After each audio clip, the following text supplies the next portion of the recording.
Let me start off by welcome you all to Jerusalem. I'd like to welcome, and it's an honor for me to host a Chabad mission from the States. And Rabbi Moshe Kotlarsky, chairman of the Jewish Learning Institute and vice chairman of Chabad Worldwide. Rabbi Ephraim Mintz, director of the Jewish Institute. My dear friend Yaakov Alperin, council member, part of my coalition or management of the city of Jerusalem. Dear friends, I have to say that to start off by telling you that I have a personal interest in Chabad since my great-grandpa that migrated from Russia to Israel is buried on the Mount of Olives, and on his grave, written in his name, Shneur Zalman. And if you don't know, Shneur Zalman is Chabad. And my father's name is Zalman,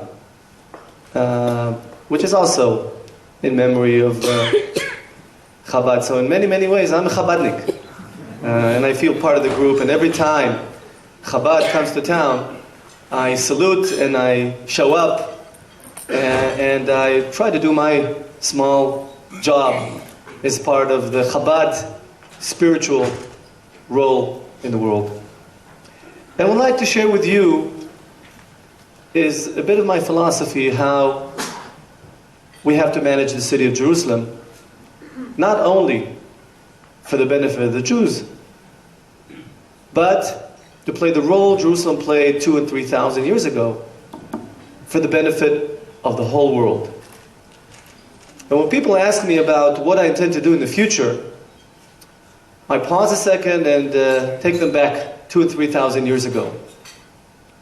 And I remind us all that when the people of Israel left Egypt, back to the land of Israel, the land was divided to tribes.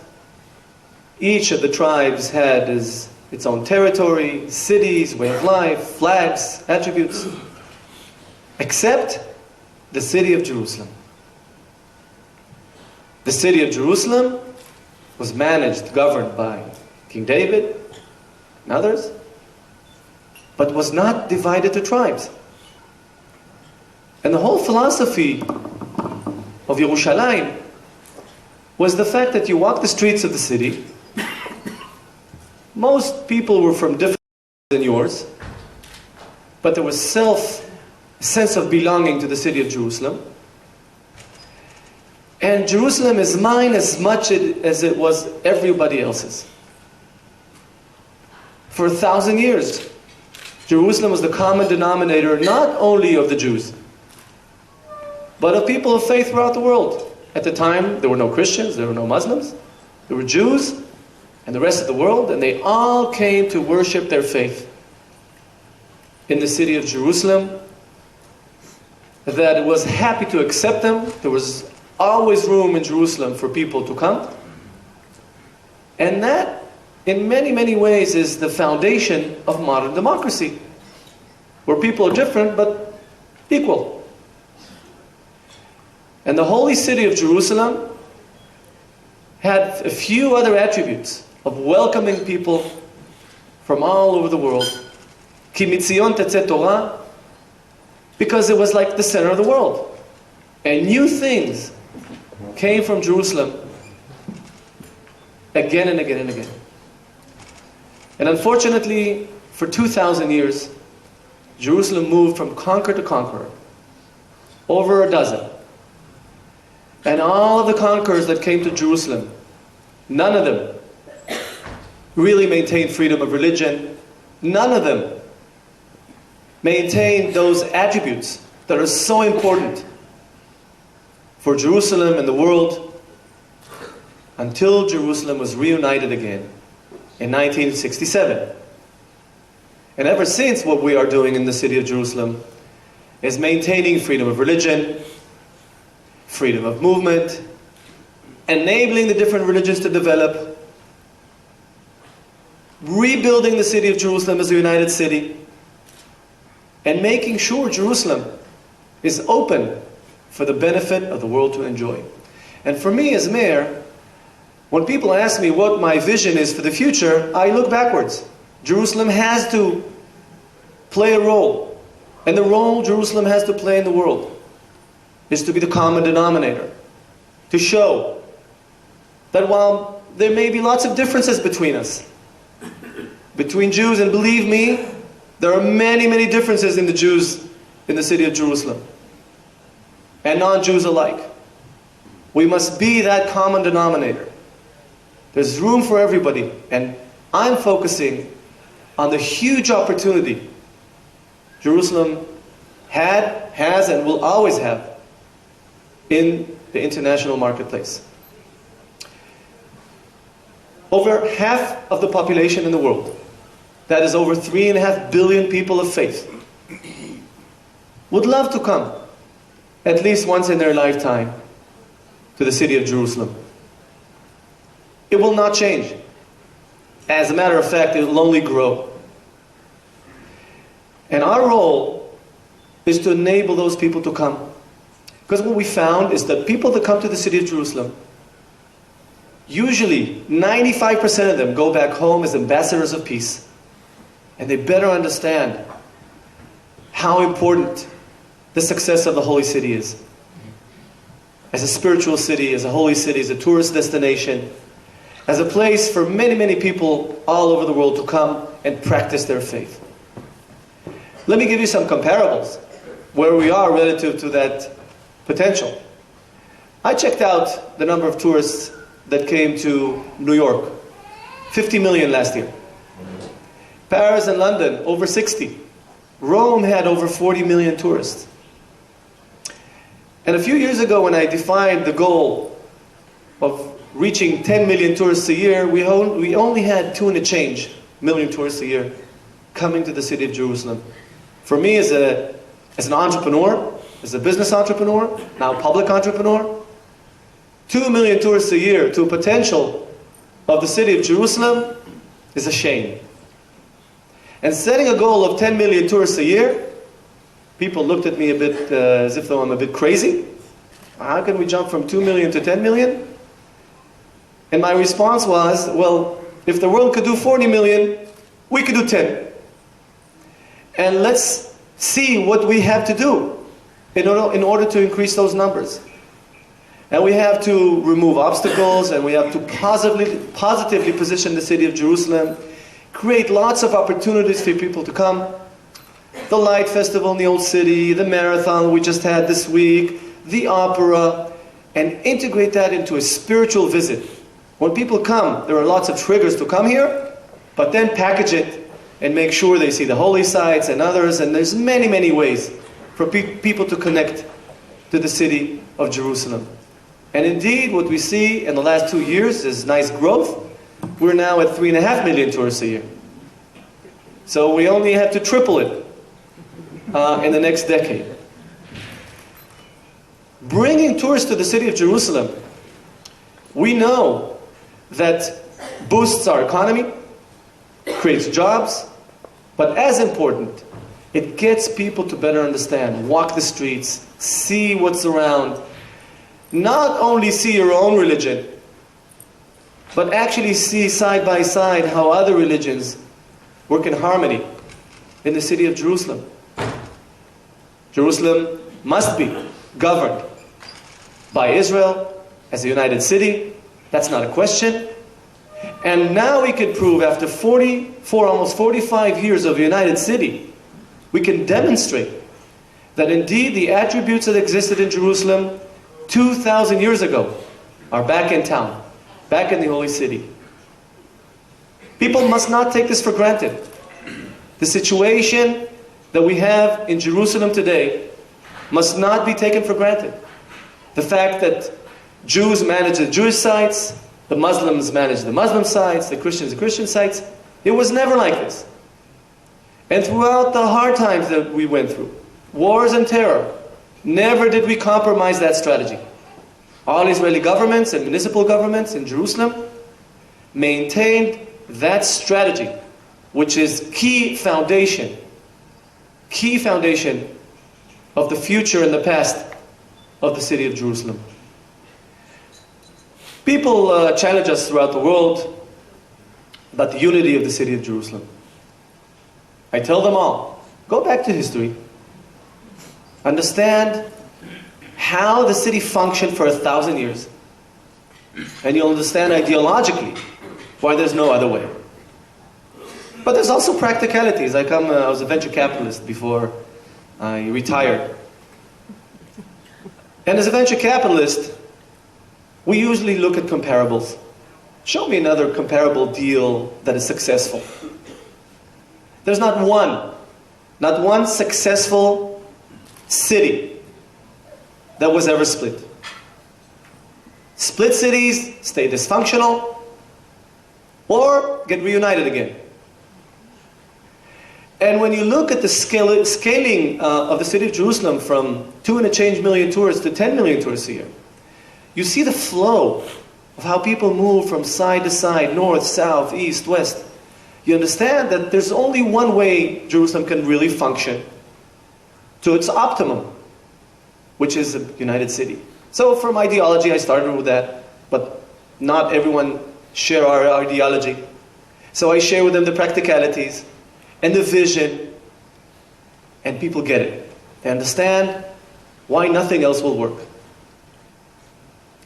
Another element that we're working very hard is aligning interest with the government for investors, for investments. And I want to take this opportunity and thank Prime Minister Netanyahu and the Israeli government. We see eye to eye the strategy and investments in the city of Jerusalem. And indeed, in the last few years, we see very nice growth of investments of the Israeli government, headed by Prime Minister Netanyahu. We see philanthropy aligning interest, the private sector aligning interest, and better seeing the opportunities ahead in the city of Jerusalem, which translates to better economy and boosting number of tourism. Throughout the Jewish history, we see that religious and spiritual success went hand in hand with economic success. The best time of the Jewish tradition was when the Jews enjoyed economic flourishment and success. There's direct correlation between poverty and violence. So boosting our economy in Jerusalem immediately has influence in decreasing tensions and improving the situation of all residents of the city of Jerusalem, including East Jerusalem.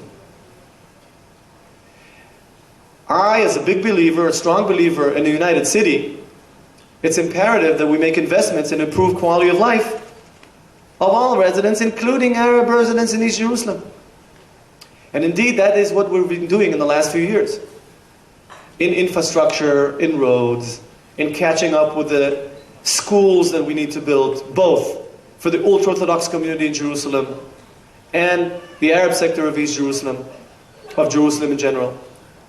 And we see very nice growth in these numbers, and indeed we see that the vast majority of Arabs in Jerusalem prefer a united city. The vast majority of the Muslims and Christians, and of course the Jews, understand that the unifying of the city of Jerusalem, improving quality of life for all residents, opening up Jerusalem for the benefit of the world to enjoy under Israeli sovereignty, Jewish management, is the only model. And indeed, step by step, we see that we're moving, from my perspective, in the right direction. There are challenges. The world challenges us on that model, and we've been hearing in the last 2 years that the American administration and others calling for freeze in the city of Jerusalem. You heard that. So I spent some time with the different administrations, sharing with them what I just shared with you, the vision, the role of Jerusalem, the fact that in the last 2,000 years, none of the conquerors ever declared Jerusalem as their capital. None of them. Came and went and came and went. And when you put a shovel in the ground anywhere in Jerusalem, you find Jewish roots.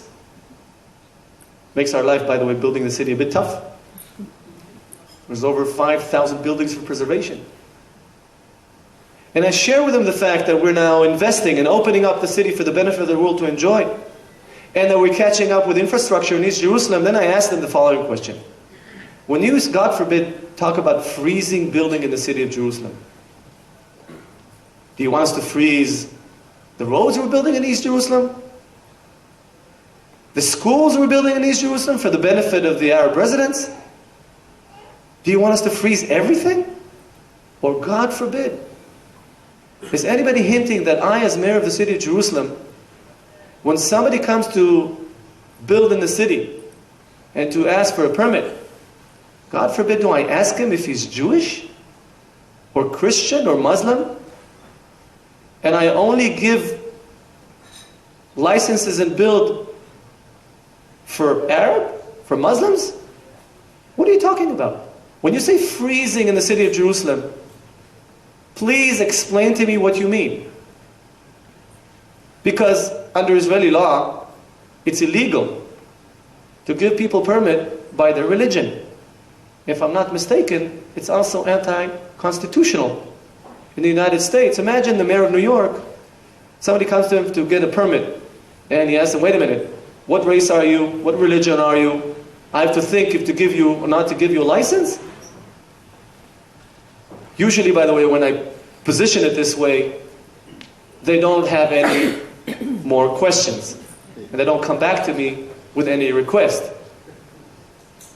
Because we're committed to do the right thing in the city of Jerusalem. To open it up for the benefit of the world to enjoy. To invest in the city. To be very honest and fair with all residents. The way Jerusalem was 2,000 and 3,000 years ago. To boost our ability to have people come to our city and go back home as ambassadors of peace. Increased tourism means improving the economy, so we have more capital to reinvest and catch up and take Jerusalem out of its poverty. Create lots of opportunities for a young population to stay in the city and step by step fulfill the huge, huge potential that Jerusalem has. I'm just over 3 years in office, and people ask me, how is it? How is it to be and to manage the city? So I shared with you a little bit of the content and the vision. But I'd like to share with you one more thing, which I believe is very, very important and extremely spiritual in many, many ways. We have 31 council members in Jerusalem. Quite diverse population. 12 of the council members are from the ultra-Orthodox community.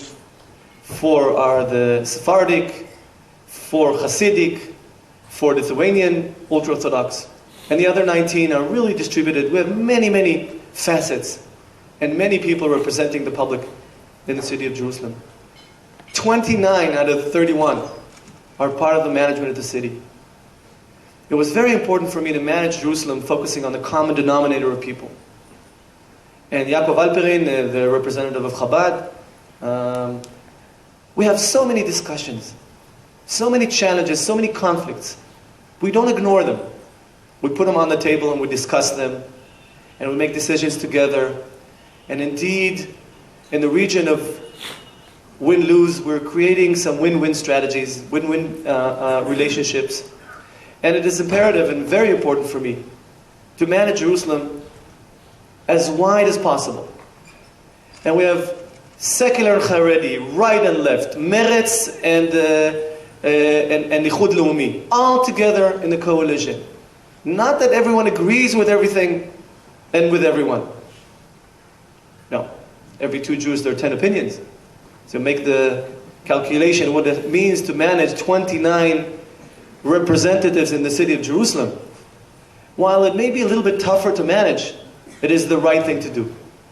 Focus on the common denominator of us, Jewish people.